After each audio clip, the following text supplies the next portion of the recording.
We're on Orbital Shipyard. In the top right-hand corner, the Blue Terran currently down one. Hopefully he will not make that mistake this time he did last, and he's got a pocket natural, so he's got a much better chance. It is the Blue Terran player, Greenert. Still not choosing green.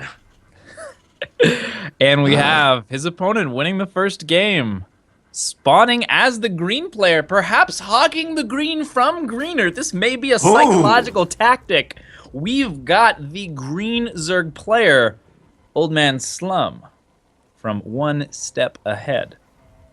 You always have these sports interviews where, okay, how did you feel about winning? Oh, I feel really good. Just these always the same questions. And I'd love to be, why did you win?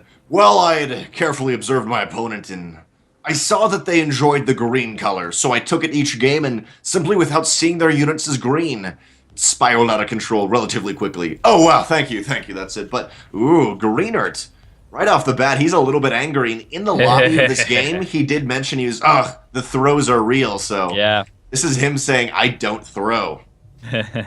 I'm going to make you throw. I'm going to force you to make some mistakes. This map, a great map for Reapers, gives all of that surface area for jumping up and moving around. A lot of maneuverability. So if there's a map you're going to go Reaper on, this is a good one. We do have that 3 racks Reaper. It is becoming just one of the sort of standard cheeses that you can mix into this matchup, and a little bit in TVT as well. Every once in a while, it's scary in TVT because you'll lose your first Reaper and it just spirals out of control. You cannot let that happen versus a 3 racks Reaper. FYI, Greenert does have to throw on a second refinery because off one base, or just one refinery with 3 workers pulls in about 150 gas a minute. So you cannot actually keep up 3 racks production with Reapers using that. But, we'll see how that comes off. Second gas is on the way, finishes up. However, on the other side of the map, I believe it's always been with you and Tempo, I've mentioned this, is the way you defend 3 Rex Reaper, the way you defend Mass Reaper, Queens. Queens. Queens are awesome, and the way as the Reaper player that you deal with the Queens is getting those lovely bombs off. As they're in the air, you get free shots off with your little pistols, and just being able to predict the motion of your opponent just becomes so important. And, ooh, nicely done. Gonna force a Spore Crawler there. Both players microing very well on both sides. No losses just yet, but we're beginning to get there as 3 more Reapers come in. No sort of crazy signal just yet. And now we see the second Reaper. It's sort of like, things are getting fishy. Okay, I've seen 2 Reapers before. Not really a big deal. And then it's just like, oh my god, the Reapers keep coming. And this is where the panic mode button comes down. We've got the bombs, kind of throwing them all in one place, not really using them as a zoning tool, but more as a, if you don't move, you're going to take tons of damage. Ooh, just pulling back this Reaper loses one. OldManSlum, the second queen has to survive. It's going to pull back, and another queen is here to save the day, but now the Reapers are going to come in waves of almost 2. Metabolic boost is there, and I think OldManSlum kind of has to throw down this third hatch now. Ooh, he's got to be careful. He can't throw those KD8 charges. OldManSlum is splitting up, and OldManSlum may be able to get one of Greener's Reapers, but there's not enough lings in the third. What I was going to mention, though, is with that third hatch down, you almost have to do it. Either if you don't do it and the Reapers, you eventually push the Reapers off, well, you need mistake here. Gets away with it. Counterattack. Oh, I like this counterattack idea. Do we see anything tech-wise? We do not see any Baneling Nest, but with that counterattack, 7 Reapers.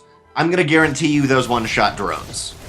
Yes, and the queen goes down. There's only 1 queen left in the main. No queen in the natural, and the Ling's going to have to pull back. On the other side of the map, there is 2 supply depots for Greener. No pull. He's going to be able to wall, and this is looking a little bit grim for both sides. Actually, he needs a repair here. If he can get a repair, he's going to be fine because the Reapers on the other side of the map are going completely uncontested. And the Lings are now going to pull back. I think that was a little misclick from Greenert going into that awkward position. Big mistake. He could be through the wall at this point in time, but he's spending so much time microing at home against these Reapers. Obviously, really tough position either way. These Reapers, like you said, spiraling out of control at this moment. He's going to go all the way home with all of these. Oh, no. Could have busted through the wall, but now he's going all the way back home with these Zerglings. Not committing to one way or the other. This back and forth is really, really hurting the Zerg player here.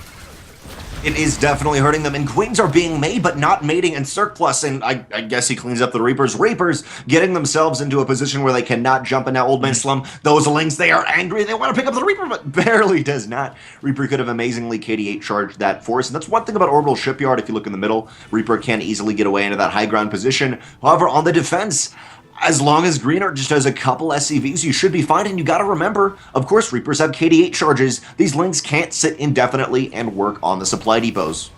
Yeah, big mistake that new players will make is when these Lings are coming up the ramp, they'll throw a KD8 charge over there. Never, ever do that, because then the Lings will be propelled into your base. That's the reason you have the wall. I guess, yeah. That one.